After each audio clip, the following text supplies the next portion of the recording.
एक नई सीरीज में आप सभी का स्वागत है। ये आपकी राजनीति विज्ञान की सीरीज है। इसके अंदर आपको आलतू फालतू प्रश्न बिल्कुल नहीं मिलेंगे। वही प्रश्न मिलेंगे जो आने वाले समय में या तो आ सकते हैं या पीछे पूछे जा चुके हैं। ये याद रखना, ठीक है। इसके अंदर बहुत इंपॉर्टेंट प्रश्नों की ये सीरीज स्टार्ट हो रही है।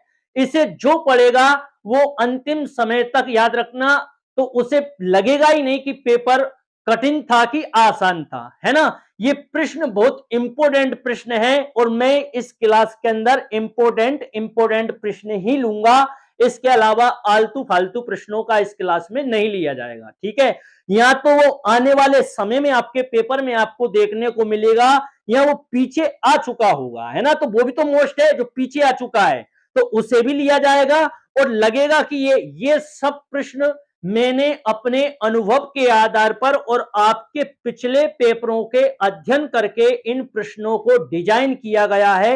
ये याद रखना, ये ना तो आपको किसी किताब में मिलेंगे और ना ही किसी कुंजी में मिलेंगे। ये सिर्फ आपको आपकी फाइनल परीक्षा में आपको देखने को मिलेंगे, ठीक है। अब जैसे आप बोलोगे सर ये कुछ प्रश्न तो मिलेंगे, तो 2023, 24, 22 में जो आए हैं वो प्रश्न देखने को मिल जाएंगे आपको कुंजी और किताब में। अब जरूरी थोड़ी है वो कि वही प्रश्न आपके पेपर में आ जाए, ऐसा थोड़ी है। तो नए एक्सपेक्टेड क्वेश्चन इन्हीं के आधार पर मैंने खुद डिजाइन किए हैं, याद रखना। किसी कुंजी में और किताब में आपको देखने नहीं मिलेंगे ये, ना ही तो परीक्षा अध्ययन में मिलेंगे और ना ही आपको किताब में मिलेंगे, ये भी याद रखना। फिर ये कहां से बनाए हैं? तो ये मैंने आपकी हेडिंगों से प्रश्न बनाए हैं, जहां से मुझे लगा है कि इस हेडिंग से अगली साल प्रश्न आया था, तो हो सकता है अगली हेडिंग से इस बार प्रश्न आ जाए। ये प्रश्न मैंने खुद डिजाइन किए हैं आपके पेपरों को अध्ययन करके, याद रखना, ठीक है। तो अपन चलते हैं अपना पार्ट। ये आपका सेकंड खंड है। आपकी राजनीति में देखना गौर से दो खंड हैं, एक तो है खंड आ और एक खंड बा।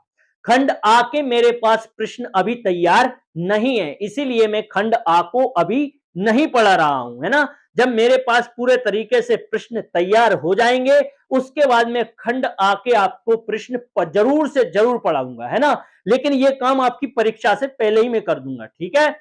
अभी अपन चल रहे हैं खंड वा। खंड वा में आपके पहले पार्ट का नाम है राष्ट्र निर्माण की चुनौतियां। यकीन मानना ये बहुत इंपॉर्टेंट प्रश्न है जो सीधे सीधे आपको परीक्षा में देखने को मिलेंगे, है ना। ये इंपॉर्टेंट प्रश्नों की सीरीज ये कक्षा 12वीं के लिए है। विषय आपकी राजनीति विज्ञान है, ये भी याद रखना, है ना। ये आपकी कौन सी विषय? राजनीति विज्ञान। अगर आपने ध्यान से पढ़ा होगा तो आपका सेकंड खंड का ये पहला पार्ट है राष्ट्र निर्माण की चुनौतियां, ठीक है। अब अपन बिना समय बर्बाद किए हुए सीधे चलते हैं प्रश्नों पर, ठीक है। प्रश्न पहला क्या है? स्वतंत्र भारत को 3 प्रमुख चुनौतियों का सामना करना पड़ा है, उन्हें लिखिए। मेरे हिसाब से यह प्रश्न अभी तक परीक्षा में नहीं आया है, ना ही पिछले वर्षों में आया है और आपको आने वाले वर्षों में किसी ना किसी, हो सकता है इसी वर्ष आ जाए या हो सकता है अगले वर्ष आ जाए, है ना। तो ये प्रश्न इंपोर्टेंट है, ठीक है। अब आप थोड़ी बोल सकते हो कि ये इस वर्ष नहीं आएगा अगली वर्ष आ जाएगा, तो ये इंपोर्टेंट प्रश्न है, याद रखना। तो आप सभी प्रश्न को, ये प्रश्न बहुत इंपोर्टेंट है और आने वाले समय में आपको आपकी परीक्षा में देखने को मिल सकता है। स्वतंत्र भारत को 3 प्रमुख चुनौतियों का सामना करना पड़ा, उन्हें लिखिए, ठीक है। इंपोर्टेंट प्रश्न है ये। देखिए, स्वतंत्र भारत की बात चल रही है, यानी कि भारत आजाद हो चुका है। तो भारत आजाद कब हुआ है? अगर आपसे कोई पूछे तो आप बता देना 15 अगस्त 1947। मतलब भारत आजाद कब हुआ है? 15 अगस्त 1947 को। तो ये प्रश्न ये बोलने का प्रयास कर रहा है कि स्वतंत्र भारत को 3 प्रमुख चुनौतियों का सामना करना पड़ा, उन्हें लिखिए। तो क्या क्या चुनौतियों का सामना करना पड़ा है स्वतंत्र भारत को? तो स्वतंत्र भारत, जब भारत आजाद हुआ है उसके बाद उसे 3 चुनौतियों का सामना करना पड़ा है। पहली चुनौती क्या है? तो मैं आपको इसका उत्तर भी लिखना सिखाता हूं साथ में, चलिए, है ना, और साथ में समझा भी दूंगा, ठीक है। तो आप लिखोगे स्वतंत्र भारत को 3 प्रमुख चुनौतियां का सामना करना पड़ा जो निम्न है। स्वतंत्र भारत को 3 प्रमुख प्रमुख चुनौतियों चुनौतियों चुनौतियों चुनौतियों का सामना सामना करना पड़ा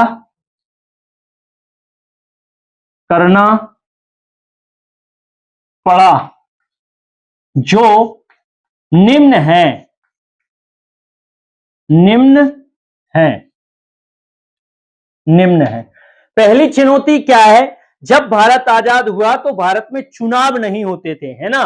तो भारत में चुनाव कराने के लिए लोकतंत्र स्थापित करना। लोकतंत्र का तात्पर्य है जनता ही अपने राजा को चुने, ना कि कोई राजा अपने राजा को चुने। ठीक है, मतलब राजा का बेटा राजा होगा ऐसा भारत में अब नहीं है। अब क्या है, जनता के द्वारा राजा को चुना जाता है। वोट देते हो ना आप, जैसे आप प्रधानमंत्री का जो इलेक्शन होता है उसमें भी वोट देते हो, जो मुख्यमंत्री का इलेक्शन होता है उसमें भी वोट देते हो, लेकिन राष्ट्रपति के चुनाव में तुम लोग वोट नहीं देते हो। याद रखना, जनता राष्ट्रपति को वोट नहीं देती है और ना ही जनता उपराष्ट्रपति को वोट देती है। याद रखना ये दो चीजें, है ना। राष्ट्रपति को आप वोट नहीं देते तो फिर कौन देता है उसको वोट?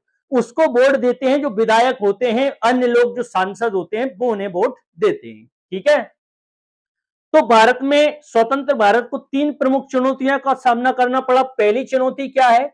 लोकतंत्र, भारत में लोकतंत्र स्थापित करना। पहली चुनौती यह है ना, भारत में भारत में लोकतंत्र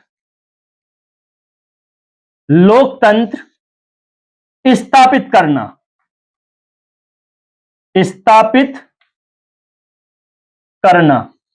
ठीक है, पहली चुनौती क्या थी? भारत में लोकतंत्र स्थापित करना, यह पहली चुनौती थी। दूसरी चुनौती क्या थी? पहली चुनौती क्या थी? भारत में लोकतंत्र स्थापित करना, और दूसरी चुनौती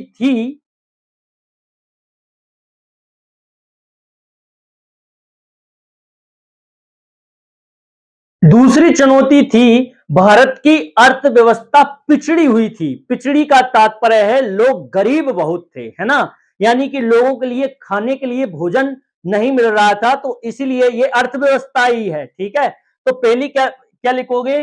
भारत की अर्थव्यवस्था भारत की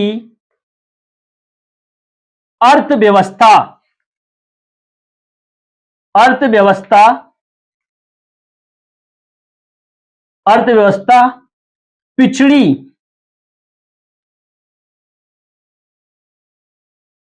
पिछड़ी हुई पिछड़ी हुई थी। अतः अतः भारत की भारत की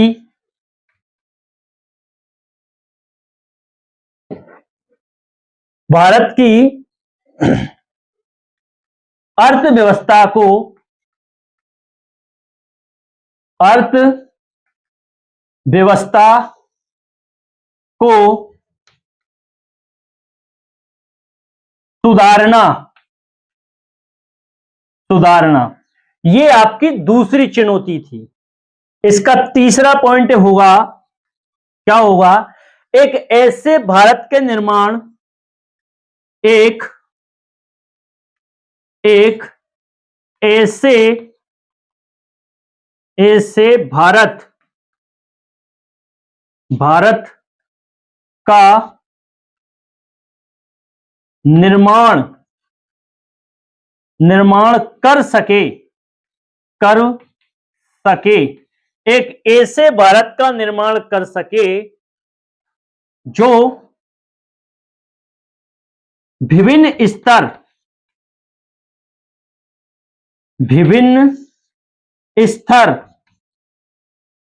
विभिन्न स्तर पर व्याप्त व्याप्त विविधताओं विविधताओं विविधताओं को आत्मसात आत्मसात कर सके कर कर सके आत्मसात कर सके आत्मसात कर सके जिससे जिससे जिससे एकता में अनेकता का भाव एकता में अनेकता अनेकता का भाव भाव हो एकता में अनेकता का भाव हो एक ऐसे भारत का निर्माण कर सके जो विभिन्न स्तर पर व्याप्त विविधताओं को आत्मसात कर सके जिससे एकता में अनेकता का भाव हो। इंपॉर्टेंट प्रश्न है, आप देखना 2025 में इसी हेडिंग से प्रश्न बनाया है। 2025 में इस हेडिंग से प्रश्न बनाया है और ये आया है। ये बताइए, आपके देखना 2025 का पेपर उठा के देखना, ये पेपर में प्रश्न आया है कि भारत देश को एकताओं में अनेकता का देश क्यों कहा जाता है। देखना 2025 में ये प्रश्न बन के आया है, मतलब इतनी सी हेडिंग से उन्होंने प्रश्न बना दिया है, याद रखना। तो इतनी सी हेडिंग से मतलब इसी के पॉइंट से उन्होंने प्रश्न बना दिया। अच्छा, तो इसका उत्तर क्या होगा, है ना, एकता में अनेकता। तो मैं आपको समझा देता हूं, है ना, ये प्रश्न मैं अलग से ले लूंगा, है ना। ये प्रश्न का उत्तर ये होगा, आप जानते हो भारत में कई प्रकार के लोग पाए जाते हैं, कई जातियां हैं, कई मजहब हैं, है ना। जैसे कि सब में अपन कहते हैं कि एकता, यानी कि सब में क्या भाईचारा हो, यानी कि सिख, ईसाई, मुस्लिम, हिंदू सभी क्या है, सभी मिलकर चले। भारत में अनेक त्योहार मनाए जाते हैं, अनेक पंथ हैं, अनेक रीति रिवाज हैं, सबके मजहब अलग हैं, सबके रीति रिवाज अलग है ना। तो इसी को ही एकता में अनेकता कहा जाता है। मैं ये प्रश्न जरूर से जरूर लूंगा और आपको इसका उत्तर करवाऊंगा, लिखवाऊंगा, है ना।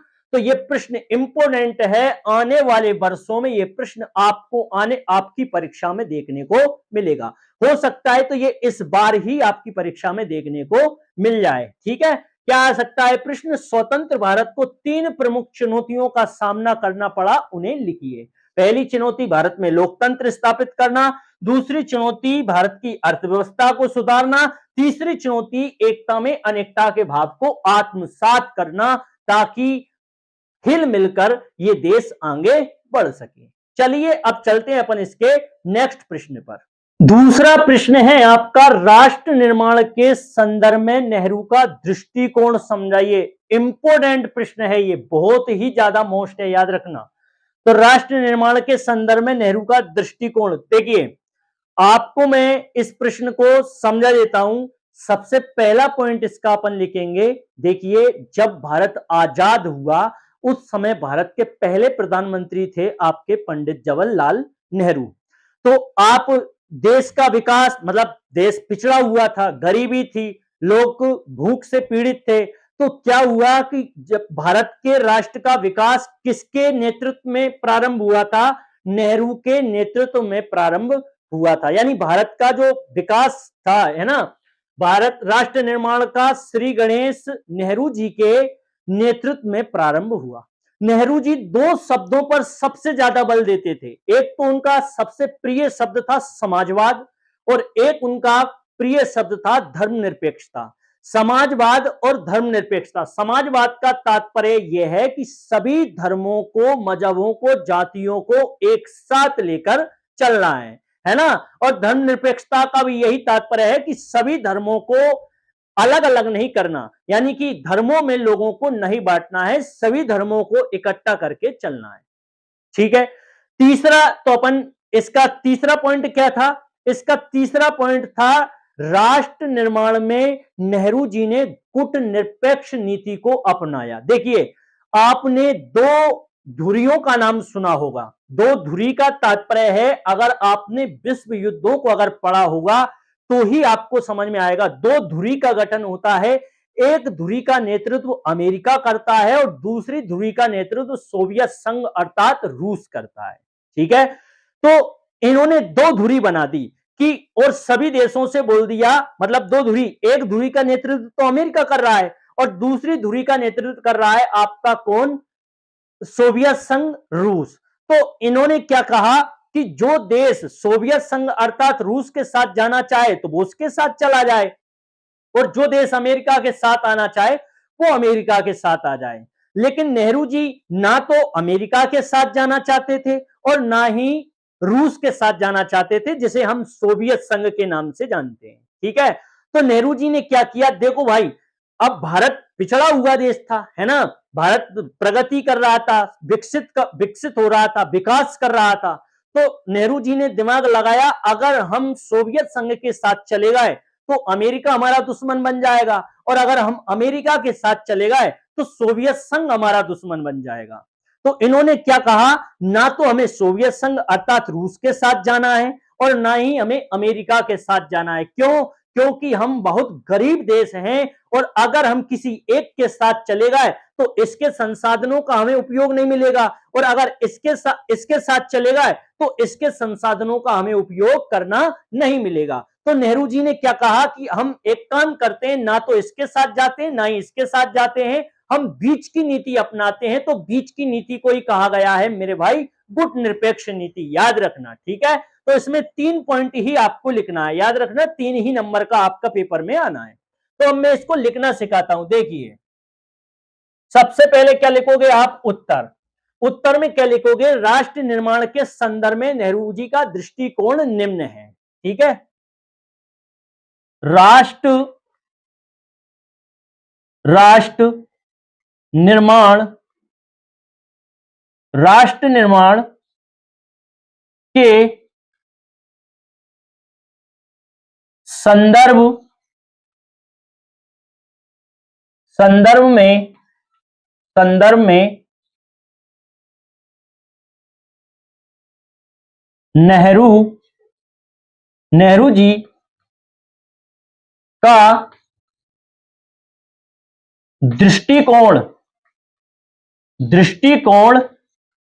कोण निम्न है। दृष्टिकोण निम्न है। ठीक है, निम्न है। अब अपन पहला पॉइंट लिखेंगे इसके अंदर, राष्ट्र निर्माण का श्री गणेश नेहरू जी के नेतृत्व में हुआ। इसका पहला पॉइंट होगा राष्ट्र निर्माण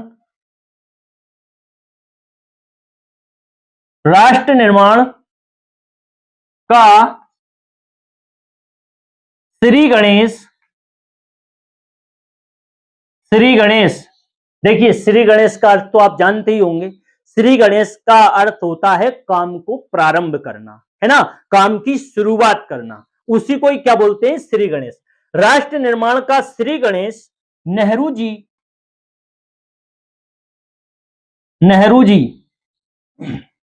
के नेतृत्व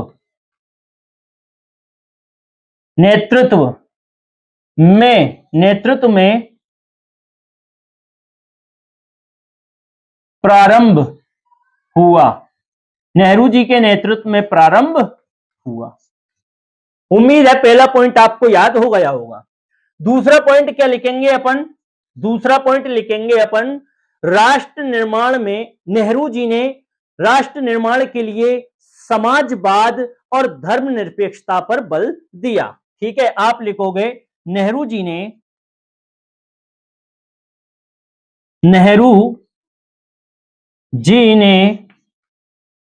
राष्ट्र निर्माण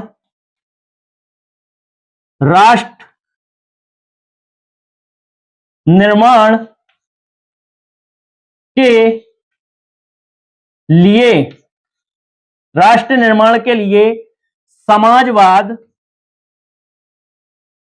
समाजवाद, समाजवाद और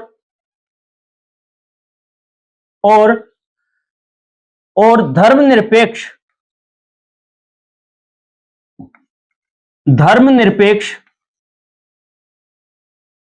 धर्मनिरपेक्षता पर बल दिया, बल दिया। ठीक है, नेहरू जी ने राष्ट्र निर्माण के लिए समाजवाद और धर्मनिरपेक्षता पर बल दिया। और इसका थर्ड और लास्ट पॉइंट होगा, नेहरू जी ने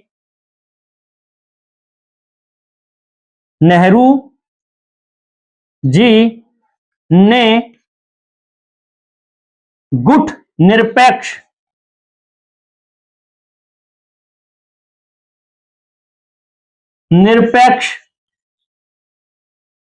गुट निरपेक्ष नीति को, गुट निरपेक्ष नीति को अपनाया, अपनाया। ठीक है, तो इस वीडियो में इतना ही, मिलते हैं अपन नेक्स्ट वीडियो में। तब तक के लिए आप सभी का धन्यवाद। इन प्रश्नों को आप एक बार परीक्षा से पहले जरूर पढ़ना। यकीन मानना, इतना पेपर आसान लगेगा आपको राजनीति विज्ञान का कि आपने कभी सोचा भी नहीं होगा, क्योंकि यहां आपको आलतू फालतू प्रश्न बिल्कुल नहीं मिलेंगे।